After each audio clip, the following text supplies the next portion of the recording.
Welcome everybody. My name is Amit Riker, and I'm with the Conscious Capitalism Bay Area Board, newer to the board and excited to be part of this amazing organization as we are putting out some amazing events and webinars and also continuing to sort of reinvigorate the community. And so we're so excited to have you here. So if you are here live, thank you so much for being here. And if you're watching the recording, thank you so much for engaging in this conversation and dialogue. So just want to lay some ground rules and guidelines as we get started. I am going to be we'll do some round robin questions with our panelists, and we'll go through getting to know each of the panelists. We'll be looking through a lens of DEI at the systemic, business, and individual level. And we'll get to hear some of the background, some of their stories and how they got involved or their involvement, and then sort of their background and what's worked, what's not worked. But then we're going to have time for Q&A. As you're going through this call or watching, in the chat, feel free to comment, be engaged. We want for this to be interactive in terms of the chat. And if you have questions throughout any time during the webinar, please go ahead and write it in the chat. And one thing I will like to ask you to do is, just so that we can easily find your questions, before you write your question at the beginning, write an all caps question.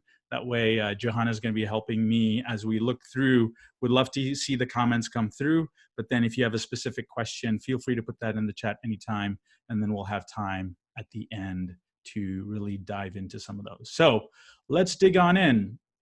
I would like to kick it off with our first panelist, Dr. Diane Johnson. And so Diane, Bridgette, and then Emily, could each of you just spend a couple of minutes each, and we'll kick off with, what is your background? Diane, Great. Take us away. Thank you. Welcome, everyone. I'm really delighted to be on this webinar.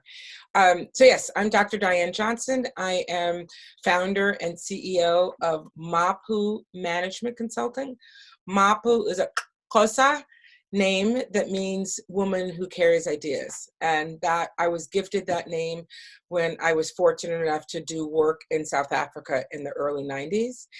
And so most of my work is around organizational transformation and change management.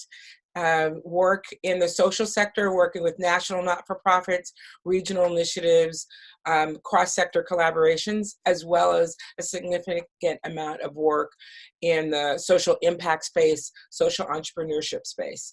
And given the world that we're living in right now, no surprise that a significant amount of my work is at looking at and exploring how organizations really use DEI to impact their work. Worked with over 10,000 groups, individuals, and organizations from the beginning of my consulting practice that started in the mid-90s. And I would say a theme of my work really is around lifelong learning, organizational transformation, and values-based work. So it's a delight to be here. Wonderful. Thank you, Diane. Bridgette.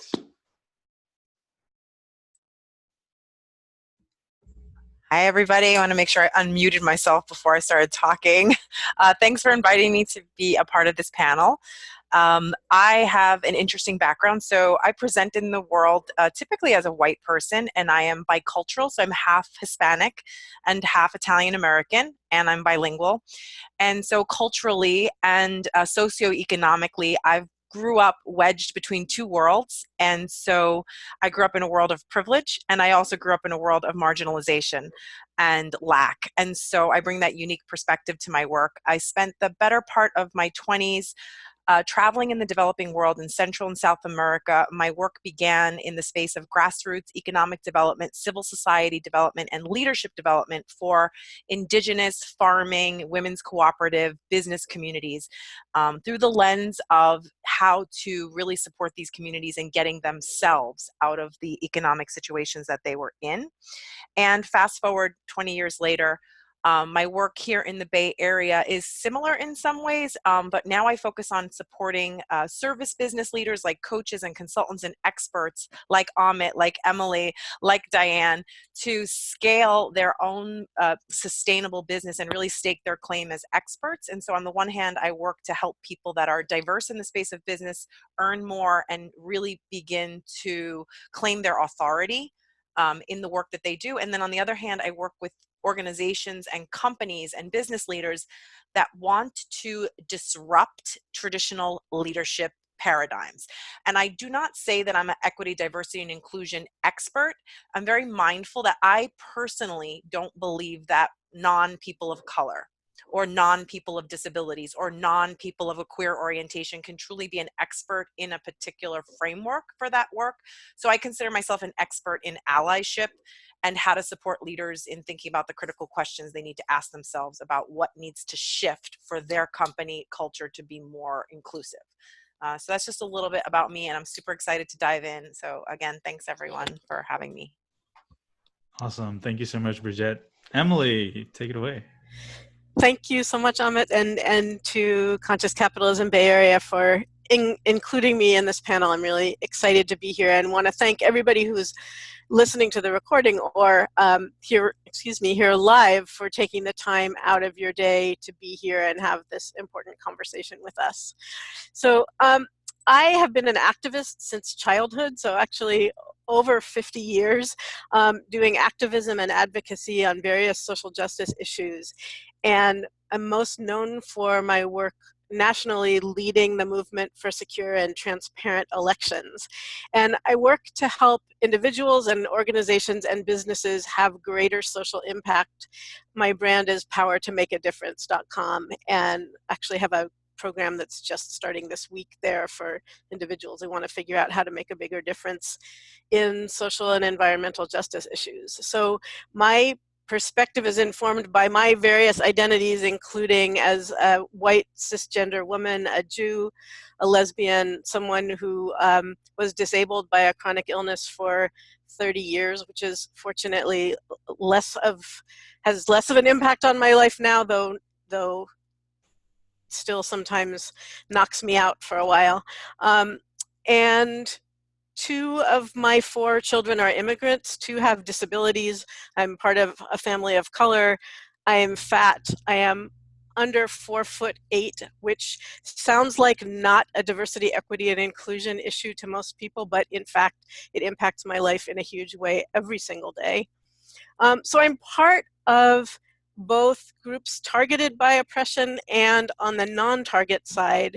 And I have to say that all of that impacts my perspective, and that being white, the privilege that I get from being white, overshadows all those ways that I am marginalized.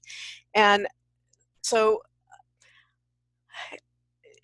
all of it's part of my perspective, and I really, I've seen a lot of times conversations that say they're about diversity and equity and inclusion ending up being only about race. And one of the things I want us to remember in this call today is that there are lots of different oppressions that are included in that label. And so I think that's a good enough start.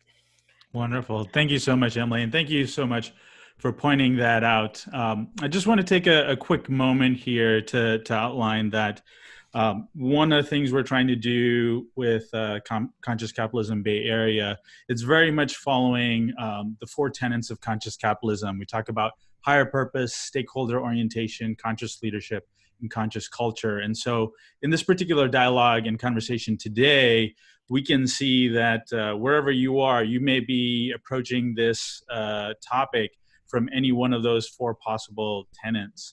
And I want to invite everyone to recognize that this is starting the dialogue and it's continuing the conversation. We're not expecting to resolve any pressing, DEI concerns across the board, right? This is very much the whole purpose and reason why we're doing this, because we need to engage in this conversation. And so therefore, that's why we want you, whether you're here live now or listening or watching this afterwards, please be engaged with us, and we'd love to be able to support you in that. And recognize that this is a very uncomfortable and challenging topic. And that's okay, that we'll only be able to sort of get stronger together. And one of the things that when we were organizing this and trying to figure out a title, and why we sort of landed on Demystifying the DEI Conundrum, is that there's the audience that may not know about diversity, equity, and inclusion, and those that may in a different context of, oh, I need to go through the required diversity training, online clicking training module, that there's challenges in sort of how we see it and the effectiveness and impact and what it means. And so this panel is really, we have a diverse spectrum, as you already heard, for us to be able to start breaking that down. So let's dive on in, and I'm going to start asking a series of questions now, and we'll allow for about 4 minutes, and then I'll just give a little quick 1 minute countdown when we have about 1 minute left. But actually, before you launch into answering this question, please, if you could also identify the pronouns that you use and that you go by. So the first question is, digging into what is your story involved with DEI, and or how do you frame DEI through your lens as you are here today on the panel. Diane, could you take us away, please?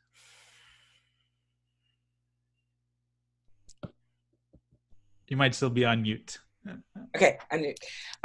Yeah, so I really appreciate you're giving us background about how we even came to this topic. And I think it's a recognition that we are all on a journey around diversity, equity, and inclusion, either individually or within our teams or within our organizations, as the larger society and culture is also dealing, whether they know it or not, they are on a journey to actually figure out this conundrum. And I'm reminded of one of my favorite quotes that I often use by Rilke, who says, "Live your questions now, and perhaps even without knowing it, you will live along some distant day into your answers." And I think that is related, that we are living, like have a range of inquiries and curiosities and challenges and frustrations, and that we need to continue on living into our answers as we articulate our questions, right? And my orientation around diversity, equity, and inclusion work comes from, again, my background as an African-American woman who was fortunate enough to be raised culturally upper middle class and economically middle class in the West Coast, specifically in Los Angeles, in an environment that was extraordinarily culturally diverse, and then going to the East Coast and being confronted with the range of my social identities that didn't fit, so there's a constant question for me about where do I belong, and also along with the fact that from the time that I was very, very young, really was oriented toward social change and dealing with unfairness and inequity. Just because of my personal life story, I got really confronted with what was unjust and unequal in my family of origin. And so that created a level of awareness and sensitivity about things need to change. I'm working in corporate America initially, and being, again, privileged enough to go to an Ivy League school, which taught me immediately what access was and what privilege was, right? And from there, working in corporate America as my first career, and then segueing into working as a development person. And so those experience culminated in me a sense of a large system. That yes, I was an individual, but that I was also caught up in things that were much greater than myself.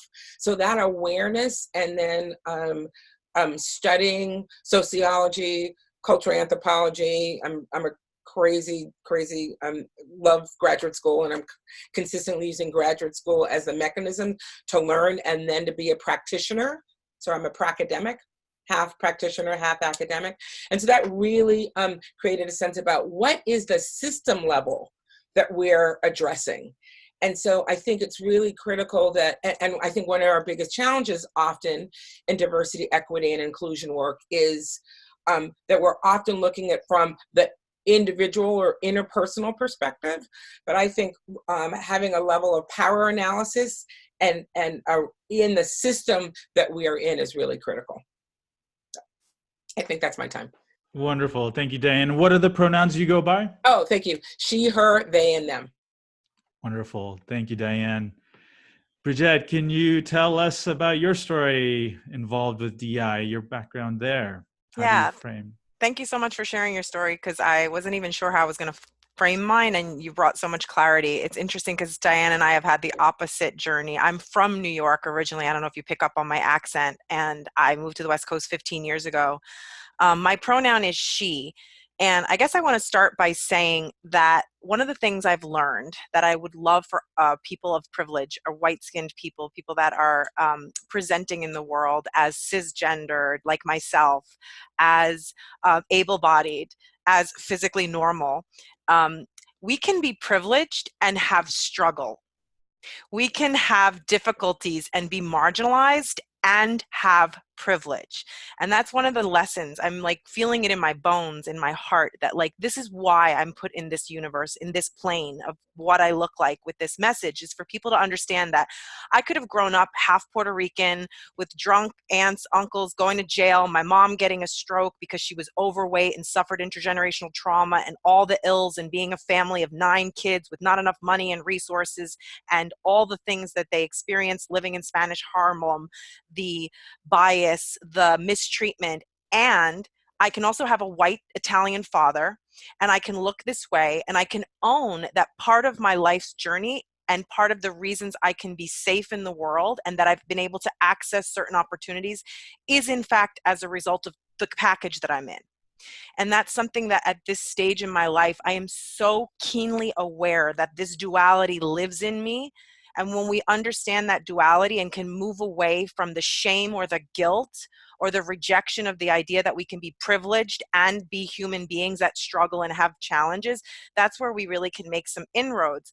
And the other part that I really want to name is that I can empathize with Emily, but I can't identify with that. There's a big difference. I don't know what it's like to be 4'8".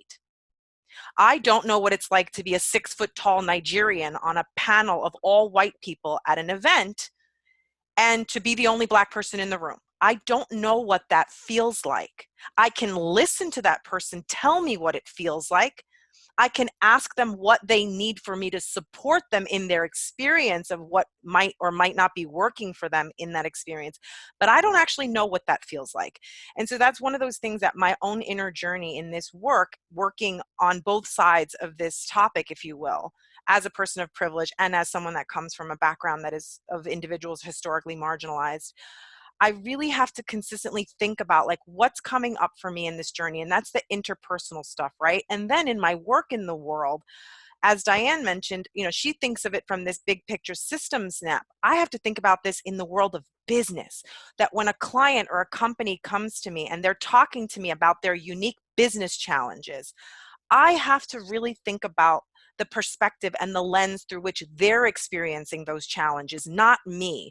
And in my world of coaching and consulting and transformational spiritual personal development, right, I have to be really mindful of the spiritual bypass, of diminishing what a client that comes to me with that's a person of color or a disabled or a queer non-conforming woman or man comes to me with and say, well, that's just a mindset issue. And part of my work has really begun to shift in this space where I'm becoming increasingly aware of like the danger of assuming that all people have the same opportunities and experiences. It's not to say that we're not all born with the same unique possibility and gifts and the inner strength and all that we need to succeed, and that there are structural injustices and lack of access to opportunities and capital and opportunity, particularly in the space of business, that disproportionately affect people of color and people of marginalized groups. So as a business coach, I have to think about all these things, right? So I don't ever want to disempower a client or suggest that they're a victim of these things. I want to help them, obviously think about what is the best possible opportunity, best possible situation for them.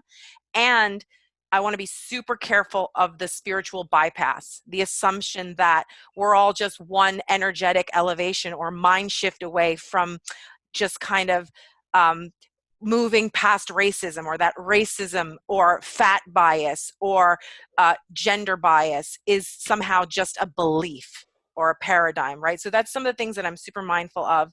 And then we're going to dive deeper into this, but just really thinking through the lens of business. How do we bring this lens to, again, access to opportunity capital? What are the actual data points around success of businesses, entrepreneurs? How many women in business, people of different orientations are in positions of leadership? Our shareholders, our board leaders, right? Like there may be more people of color in the space of business, but where? And so those are some of the things that I'm thinking about that we're going to kind of get into a little bit more deeply. Wonderful. Thank you, Bridgette. Thank you. Lots of rich experiences that we're already hearing from our panelists. So once again, I want to encourage those participants on the call or on this Zoom to go ahead. Feel free to enter your comments or thoughts as they're coming up as our panelists are speaking, and questions that are coming up for you. This is going to be, we want for this to allow for some Q&As afterwards. So whatever's coming up, feel free to type it in the chat. So Emily, please take us away. Sure. Yes. So like Diane, I trace my commitment to justice back to early childhood when I noticed things that weren't fair in my family. And like that was my main complaint as a toddler and preschooler and young elementary schooler was it's not fair, to the point I got mocked about that in my family all the time. And that's kind of as I've grown and my world has broadened from just the family, I realized that there were inequities that were much greater and more systemic than what was going on in my family. And I also agree that it's really important to look at issues of diversity, equity, inclusion from the systemic level and at the same time, and at the business level. And at the same time, if we try to do those things without having done some personal work on unlearning the attitudes that were instilled in us, have been instilled in us through our lives, that work can be really hollow and it can be really kind of not come across as honest, or it can be the commitment can be spoken but not acted. So I really believe that while I don't want anybody to feel like they need to wait until they've unlearned every oppressive attitude they were ever taught before trying to do good in the world, I do think that it's important that we work on the individual level on these issues as well. And that's kind of what I'm representing here on the call today. So that's going to be my focus of my contribution, even though I believe that all of the three levels we're talking about are really important. Where I come from is that I totally believe that the natural state of human beings is to be connected to each other. And that when we're not, it's because something got in the way. And that it's our job to kind of get those things out of the way. And many of them have to do with misinformation that leads to oppressive attitudes. I remember when I was in my early 20s, I was on the board of a progressive foundation, and we were reviewing grant applications that came to the foundation, and there were organizations that had been started by white people and that were primarily white, and the foundation was insisting on racial diversity in the organizations that we were giving grants to. And we kept hearing the white leaders of these organizations talk about, how are we going to get them to come join us? Meaning, how are we going to get people of color to join this organization we've started? And they weren't even hearing that us-them language that was part of what was keeping people of color from joining. And I started learning that from the people of color who are on the board with me. I started being able to hear that in conversations, and other white board members were coming up to me and saying, how is it that you hear that? You're picking up on it and we're missing it. And so we started those conversations. And then I want to give a shout out to one of my mentors in this area, a woman named Ricky Sherover Marcusa, who sadly died of cancer many years ago. She led unlearning racism workshops that I attended, and really that started helping me really get into the places that even in the progressive family I grew up in, racist attitudes were passed down. And even in San Francisco, where I grew up, racist attitudes were passed down. So I have, through a lot of work that I've done in a peer counseling community that I was part of, and I've ended up leading workshops on diversity. And then recently I took an online quiz for unconscious bias, which we're putting in the resources document, and was really disturbed to fail it. And so, and of course, that's horrifying to say here, right? Because I absolutely did not think I was going to fail this test. And I encourage you to take it, and remember that even if you haven't done the level of work that I've done over many decades on unwinding these biases, that I totally lost the beginning of that sentence. That if I can fail it, you can too. And I guess that's what I'm trying to say. And so it really opened my eyes to some of the work that I still have to do. This is absolutely an ongoing process. Yeah, thank you, Emily. Emily and I were having a little bit of a conversation earlier, and one of the things, just even with the other panelists, is recognizing that even those on the panel, I was recognizing certain aspects of my weekend where I was like, oh my gosh, like this is the benefit of a particular privilege that I have, that I'm able to do this thing. And even some of the topics, being a person of color, I was born in India, I grew up outside, but that, exactly to Emily's point, that this is all part of the learning and the engagement.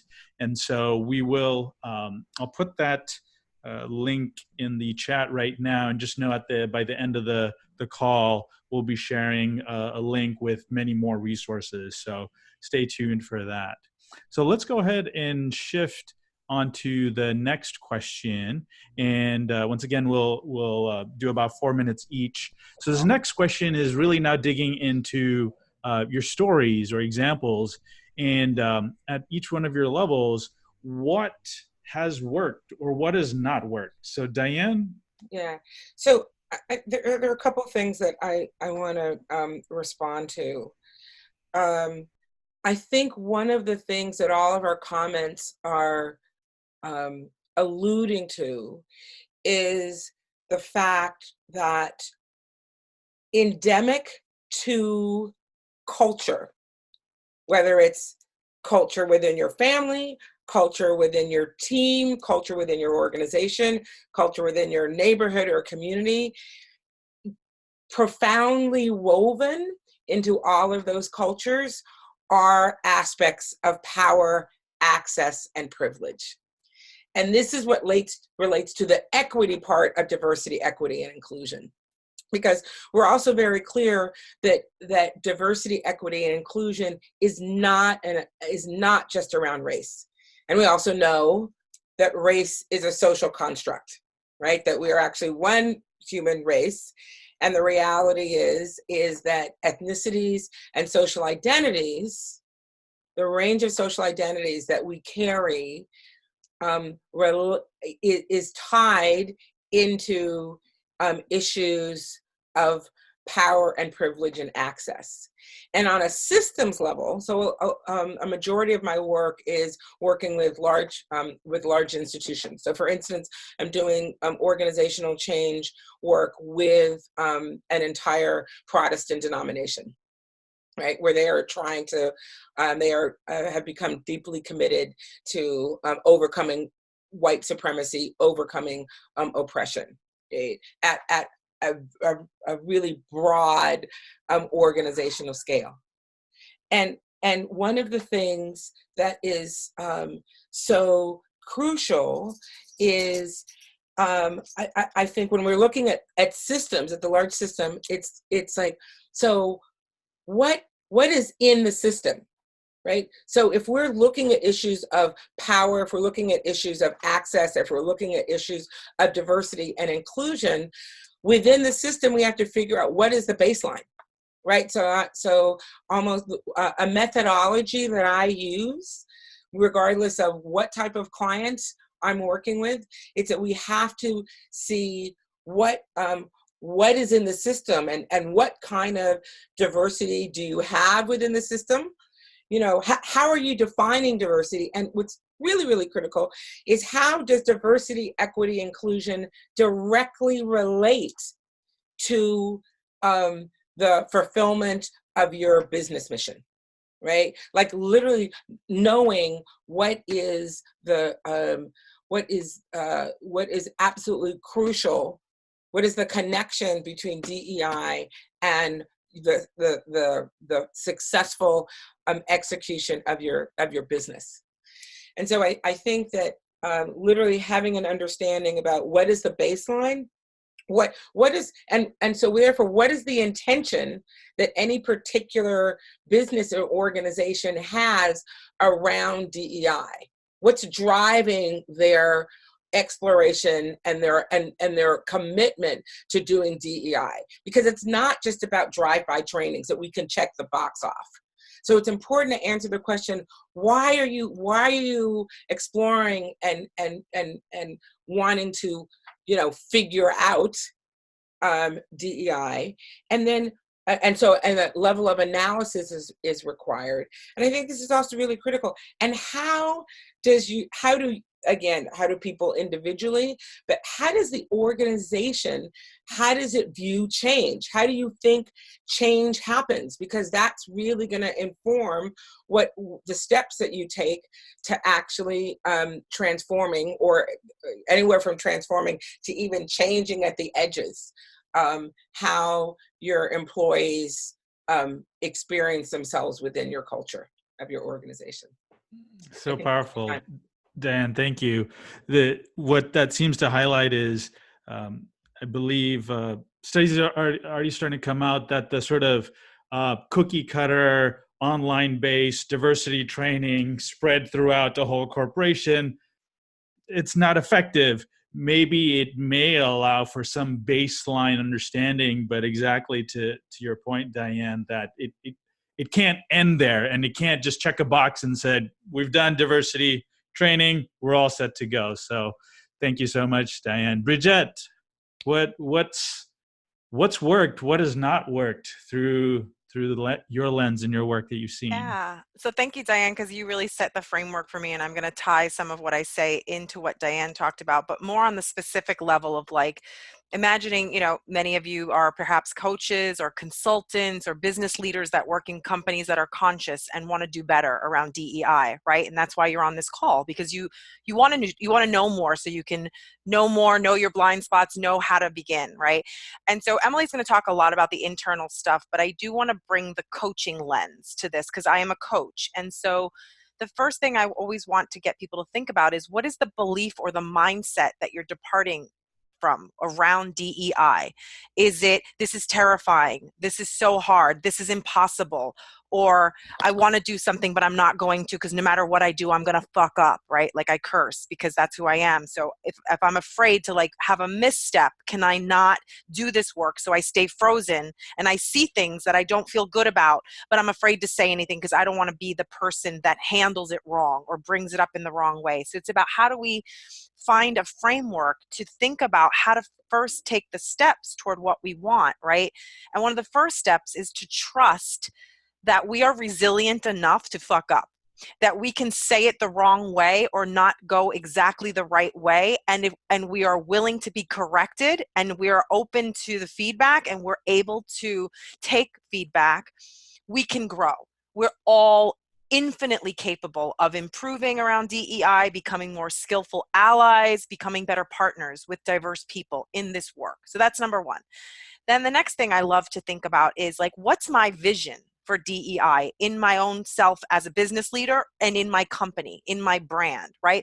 So I always like to say why. DEI starts with why. What's the why for my DEI? Why do I want to be more of an ally? Why do I want to be more inclusive in my business model? Why do I want to work with people from different backgrounds, right? Because I see the value, because I want their perspective, because I want to be more accessible and inclusive and equitable in my business, because I want my business to be something that feels like it's about other people, not just about my people, right? So it's like really understanding the story for DEI for you individually, if you're the business leader, or for your company, if you're someone in your organization that wants to bring a lens. So the first thing is creating the vision. If we had a vision for success around DEI, what would it look like? What would the ideal be? And really get in there and design that and go for it, right? What's the possibility in it? Then from there, where are we now? Getting really honest and self-reflective and like, what's not there? What do we need? What are our gaps? And then what do we need to get from A to B strategically in terms of a strategic plan for DEI? Do we need expert support? Do we need coaching, leadership development? Do we need an organizational redesign? Do we need to unlearn and take away certain HR structures that are counter to a equitable and inclusive company culture? And do we need to recreate some of these things? So really just getting that map strategically of what you need to get from A to B, and then evaluating, do we have the capacity and the resources internally to do this, or do we need an expert? Do we need someone to support us in this journey who truly understands how to do this? And if I don't know, who can I ask so they can connect me with the right person for our company, for our vision, for our goals? So that's kind of where I want to start around the practical application of what works. Wonderful. Thank you, Bridgette. Emily, how about for you? I think it's really important. I think so many times we get into this idea of like this diversity stuff is something that we're supposed to do or we have to do, and we're bad if we don't do it. And we forget, or maybe we never even realized, how having people who are different from us makes life so much better. So that's the first thing I want us to really stop and notice, is that life is a lot better when we are connected with people across many differences. And I think Bridgette really tapped into what I believe is one of the biggest pieces of work to do internally, which is to get to the point of being able to listen without defensiveness. And that a big part of that is developing the skills to clean up any messes we make so that we can risk making messes. And I believe that those of you on this call already have a lot of those skills. We can continue to develop those skills, and notice how you already know how to clean up messes, because trusting yourself to do that can then allow you to take risks. So, and I wanted to address something that Janet asked, which is, let me see the wording of your question is, scrolling up here. She said, how do I respectfully approach the issue without, as a white American, how do I respectfully approach the issue of DEI without having people of color do the emotional labor. Thank you. And that's something that I wanted to address. So the first thing I want to say is that a lot of emotional labor has gone into not only individual conversations, but also creating resources like the things on our resource list, things that you can find with an internet search, books and websites and articles and films, etc., that can do some of that education for you so that you're not asking someone basically to tutor you one-on-one. Use the resources people have already made the effort to create. So that's one big part of that. And then another part is each of us has the experience of being the target of at least one form of oppression, if nothing else. If you were a child once, and as a child you were oppressed. So while not all oppressions land the same way, and so they each have their own different ways that they are practiced, their own different flavors and experiences and all of that, you can pull some from what you experience in the ways that you're targeted by oppression to begin to understand what other people go through. And like Bridgette said before, it's absolutely not this, you can't identify with it, that there's still more to learn about the ways, for example, that you as a white woman might know about oppression from experiencing sexism. Some, but not all of that is applicable to thinking about racism. So in terms of what's worked, so listening deeply, which means not just like being present when someone's talking, but listening without defensiveness, really letting in what people are saying. That's so important. It is hard to do, and it's something I really hugely value when other people give me the gift of listening to me that way.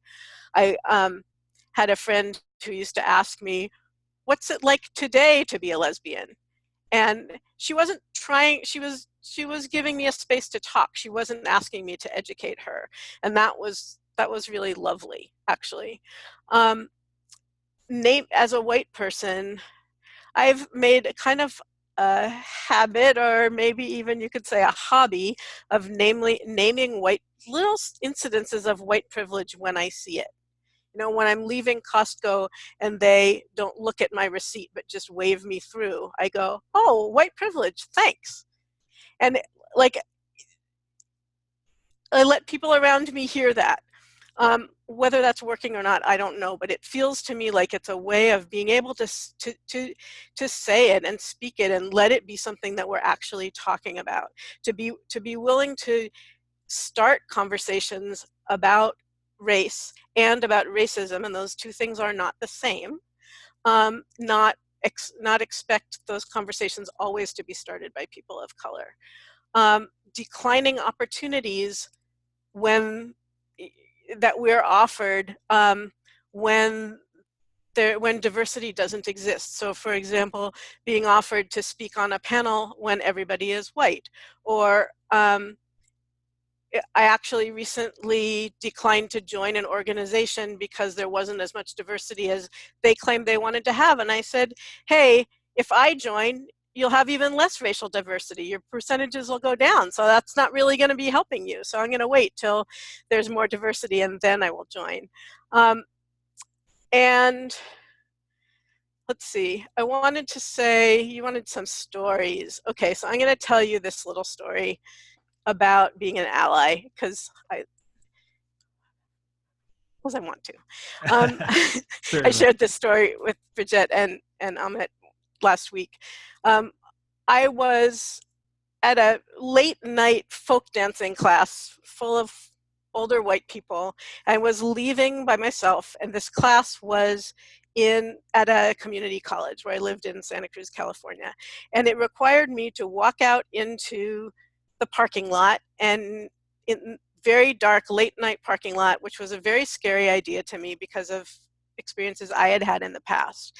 And as I walked past the door to the gym, which was between me and the parking lot, 3 men came out of the gym.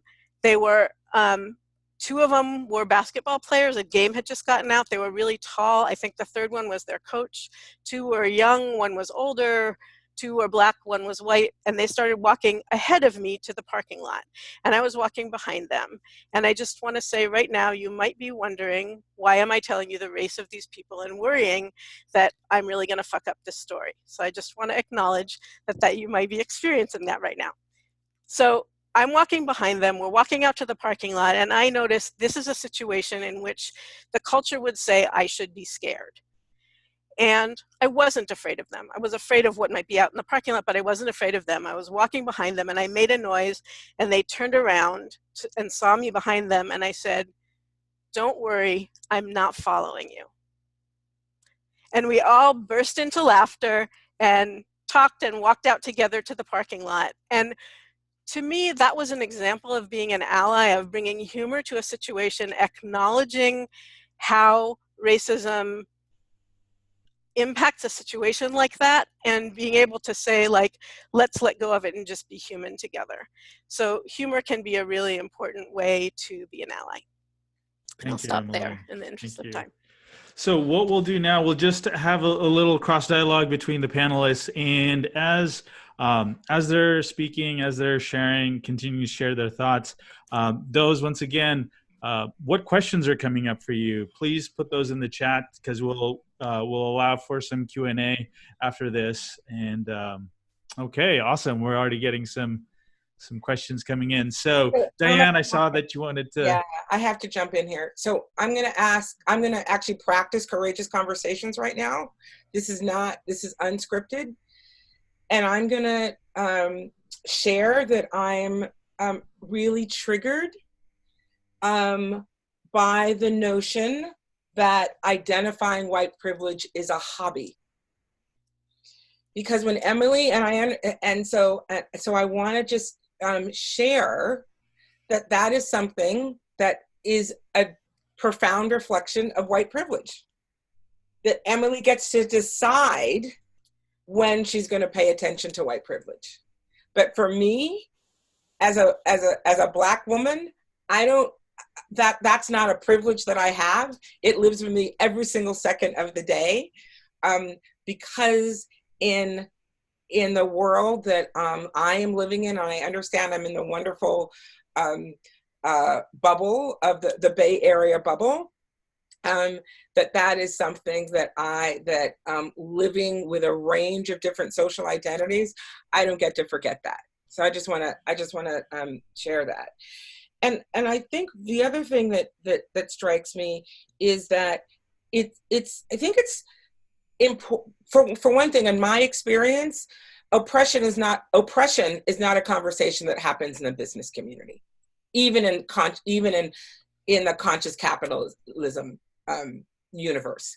I think the conversation about oppression, which I identify as systemic, right? There's a difference between hurt, and hurt can happen on an individual level, and hurt can even happen on a larger level. But that oppression is systemic, right?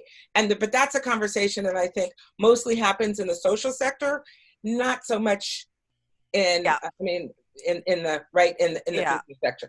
And so, racism in terms of overt funding of initiatives with capital generated through businesses for racist, you know what I mean? That's the deeper underbelly of business that doesn't get talked about also, which is not only is racism prevalent in business, but there are actual intentional uses of capital that are generated through the corporate business sector that go toward funding and promoting racist and racism in the world of business, right? And society at large. So there's stuff that's going on that we don't talk about that much in business.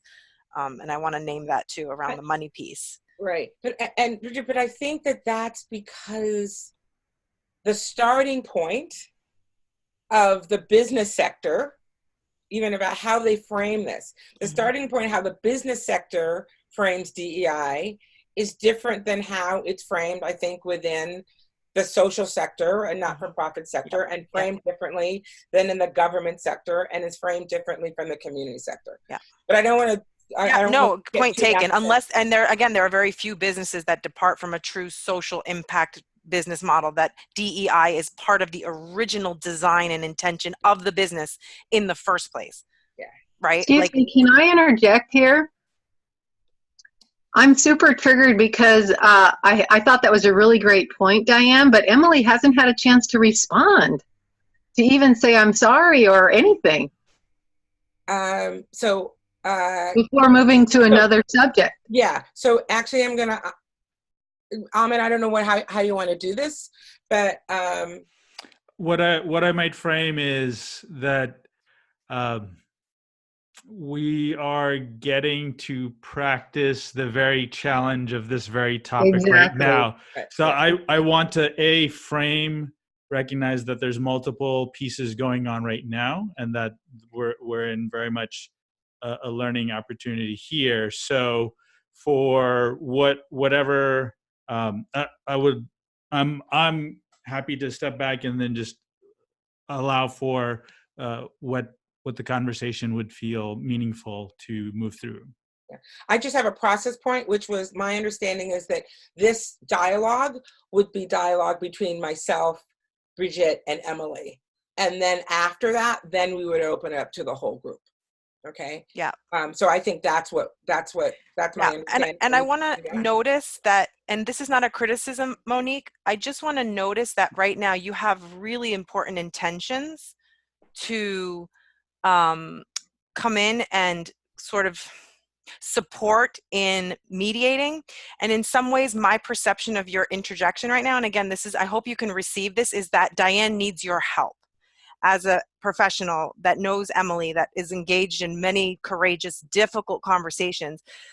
How I perceive your interjection right now, and I hope you can just feel into that, is that you are needed to kind of mediate between these women, and that these women are not able to quite themselves get to a place of hearing each other, or that Diane doesn't have the awareness to notice at what point she'll stop and allow Emily to speak. So, again, it's not a judgment. It's just what me as a leadership coach, as someone that observes team interactions, might say to you in private in like 180 degree or 360 degree review was like, Monique, when you stepped in, what was your intention? I'm sure many good things. And then what was the impact of when you stepped in, and did it improve or take away from what was evolving?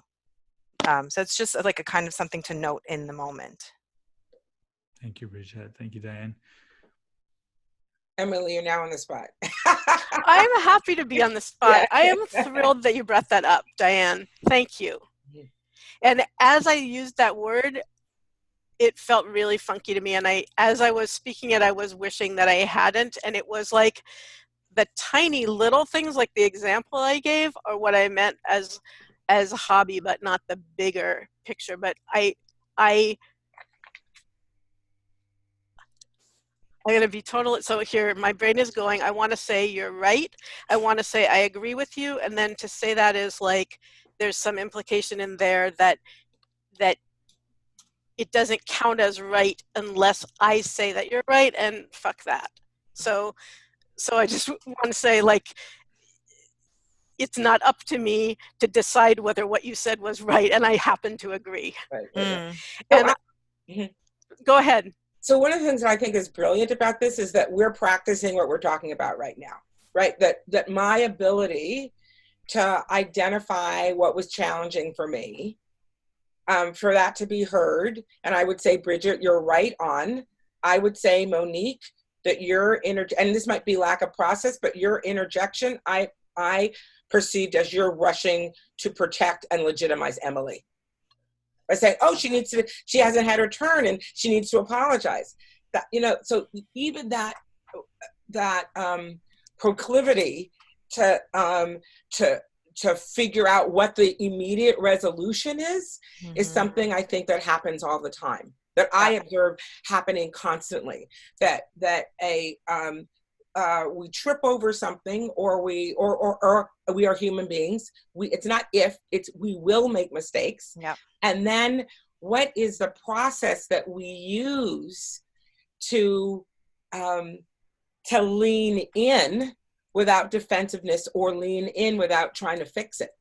The fixing, I think, is the important piece when Yeah. you, I mean, the fact that you ended on that for me is like, and I wanted to bring this up at some point. And again, it's based on my own journey of like wanting to save things, make things right when things are uncomfortable or starting to get challenging or heated or charged around issues of race and equity, right? Like those conversations start to get the charge in them.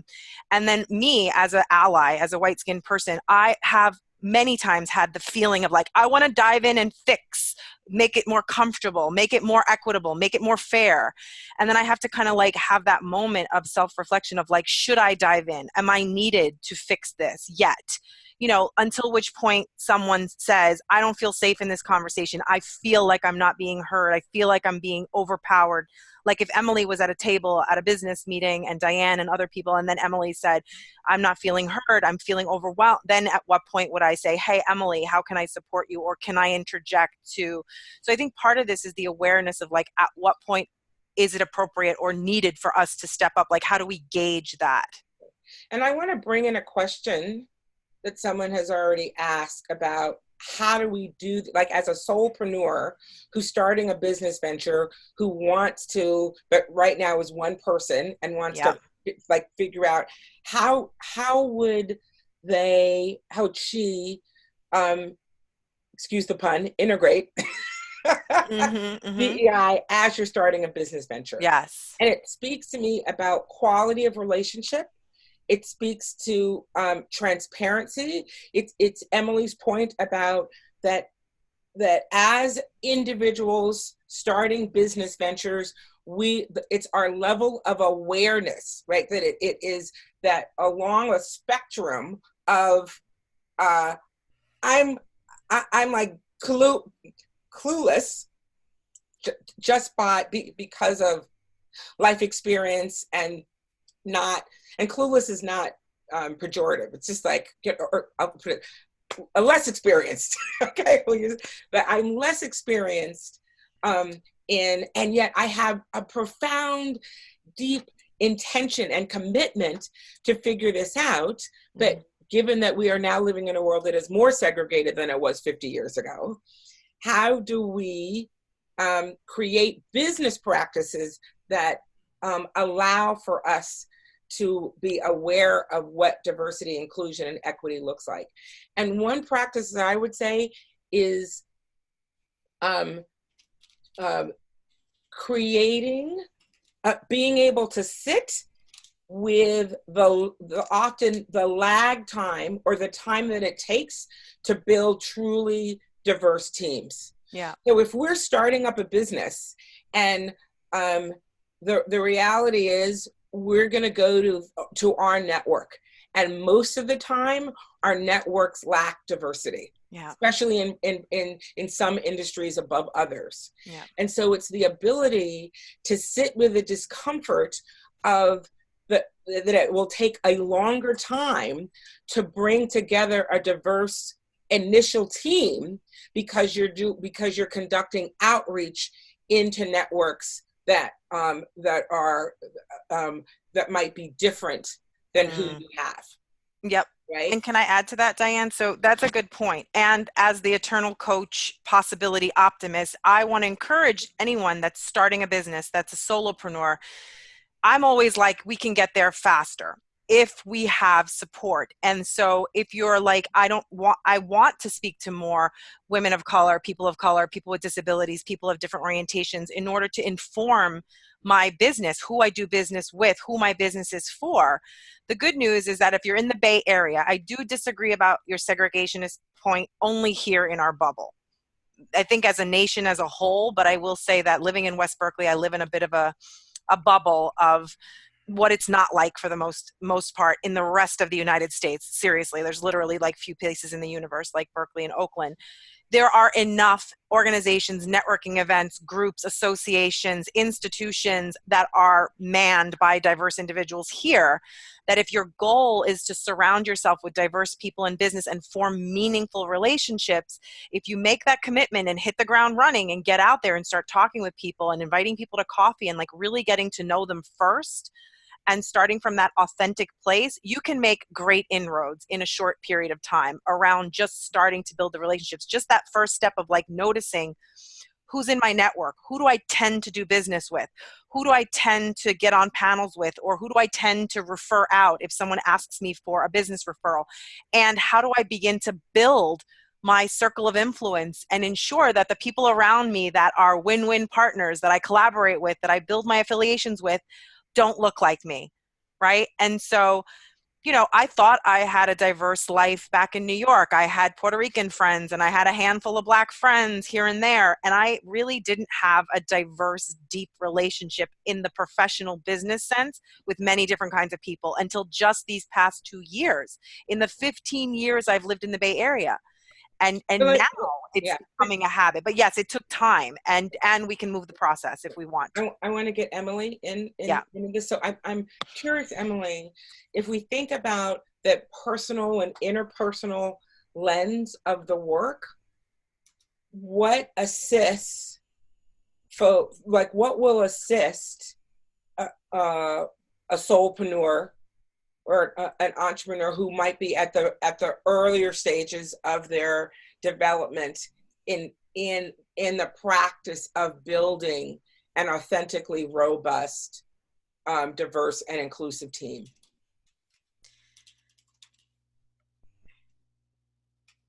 Can you think of like what? Thank you for the question. What's going to help them? Yeah. What I see people struggling with, and I honestly have struggled with this in different areas of my life at different times, is like we say things like what Bridgette just said about broadening our communities and getting to know people and really building relationships with people who are different from us. And I have to say that if somebody came to me and said, hey, I want to be friends with you because I don't have any queer friends, that wouldn't really go over so well.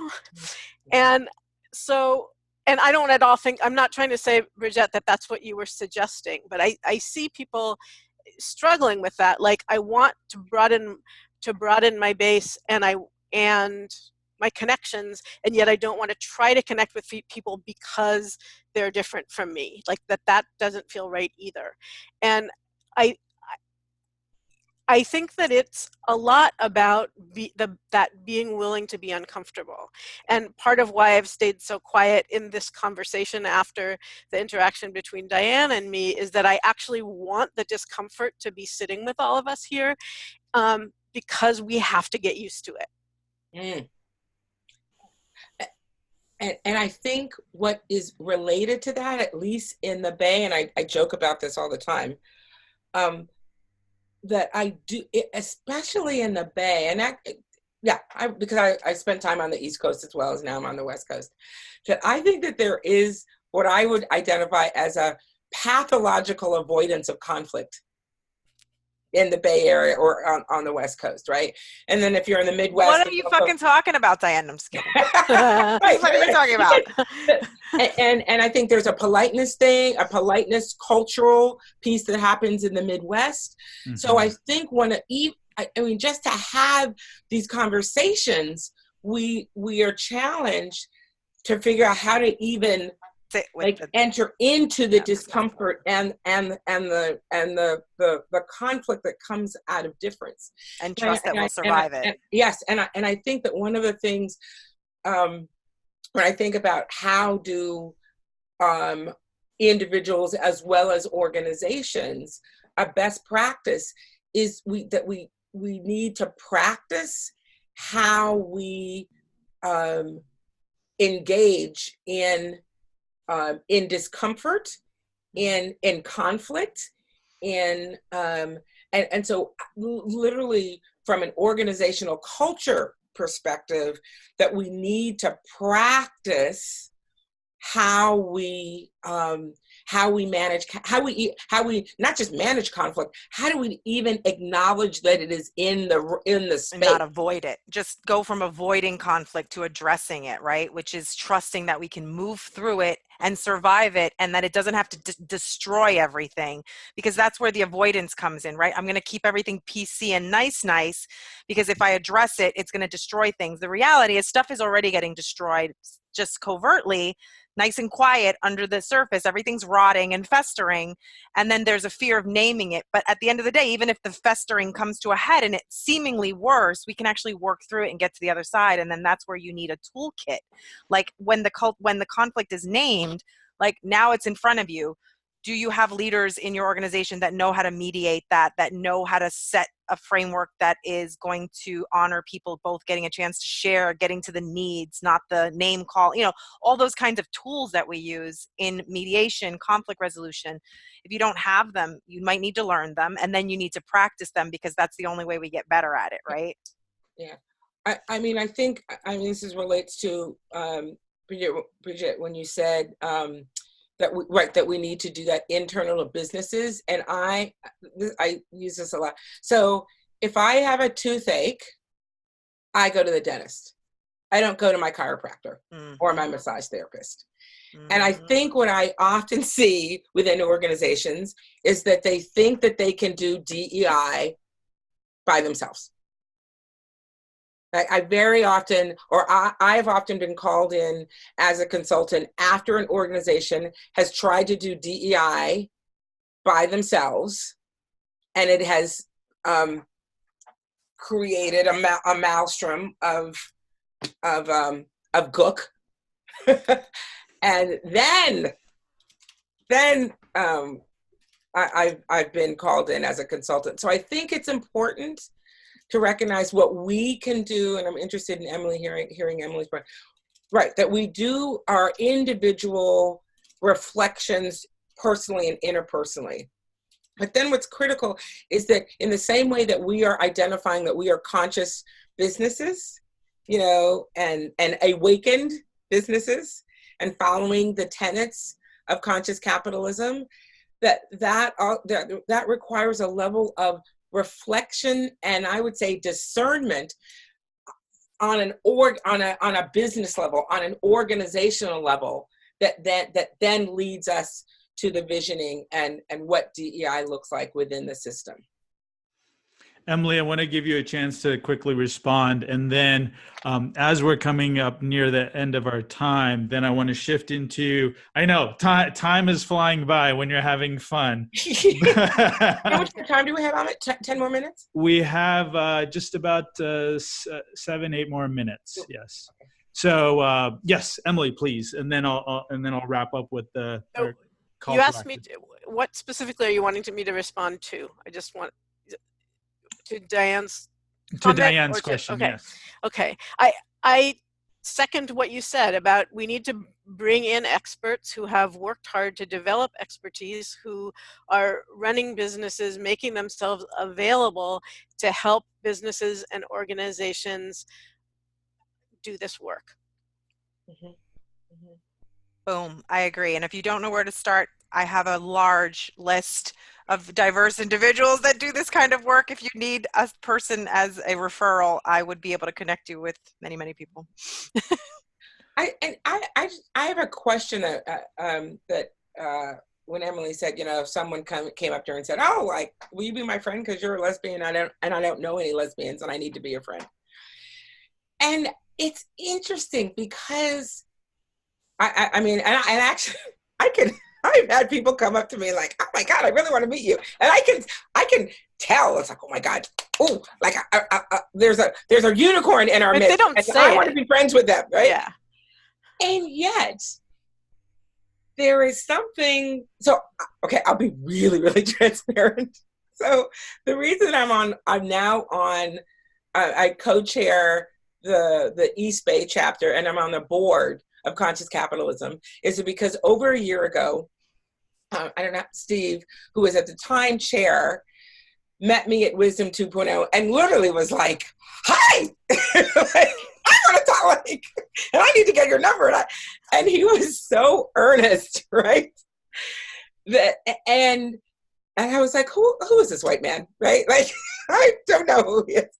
But there was, okay, I'm going to sound a little woo-woo, but there was a way that I connected with him energetically, and there was an authenticness and an earnestness that I agreed to have coffee with him, right?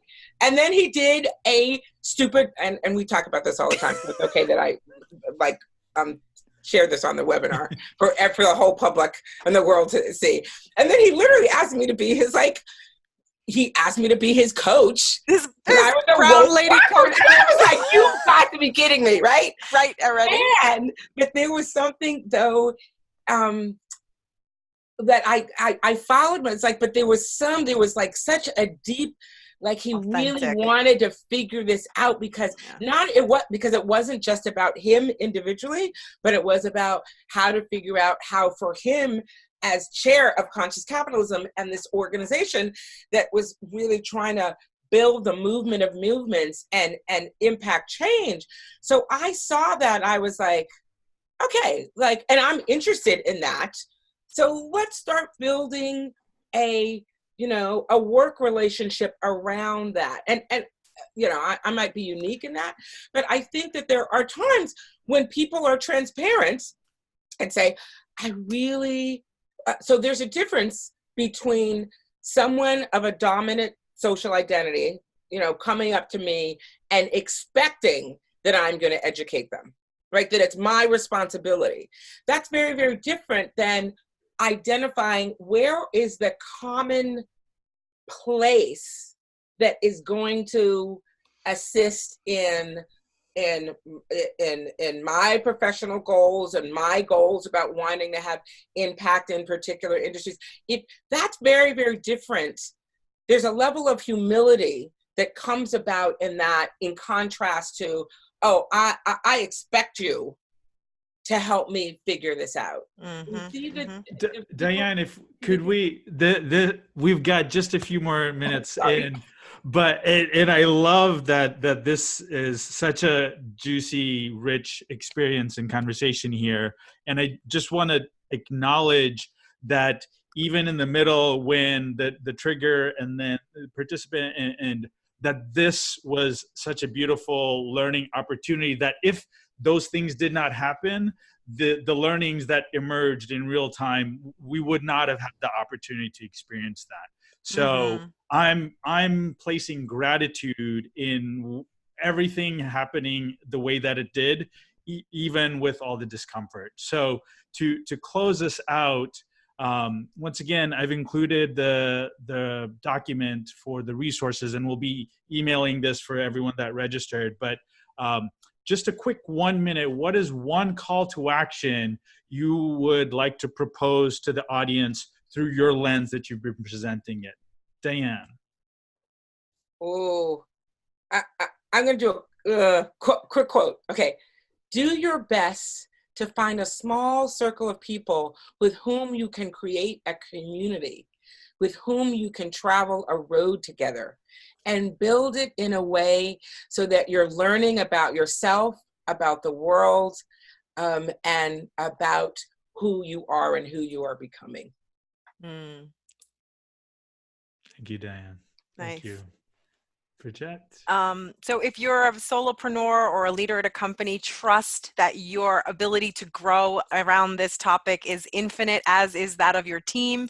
Have a growth mindset. Believe in what's possible, and then get support and just start walking, and you're going to get there. And just keep asking for help. And if you need help, reach out to us, reach out to me, reach out to Diane, reach out to Emily, reach out to Amit, and trust that you are resilient and resourceful, and you'll get there. We're all capable of tremendous growth around this topic, and we all have to do the work. Beautiful. Emily, please.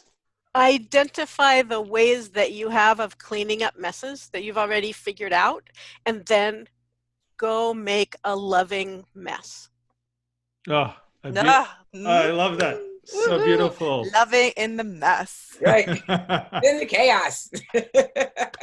Thank you. We are at our time, everybody. Thank you to our panelists. Much, much, much, much gratitude.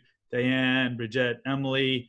Thank you to our participants, those of you who engaged. Thank you for the loving mess being in this conversation together. And just want to, once again, invite all of you. We are Conscious Capitalism Bay Area. This is the reemergence of more events like this. So we invite you to engage on this path with us. whether that's continuing to attend these events or considering becoming a member. We are here as a support for you, and we want to be in this loving mess with you for personally, business-wise, systemic-wise. So thank you again for joining. Until next time. Thank you, everyone. Thank you, everyone. Right. Thanks, everybody. Bye. Thank Take you. care. Bye. Thanks, Amit. Great job. Thank you.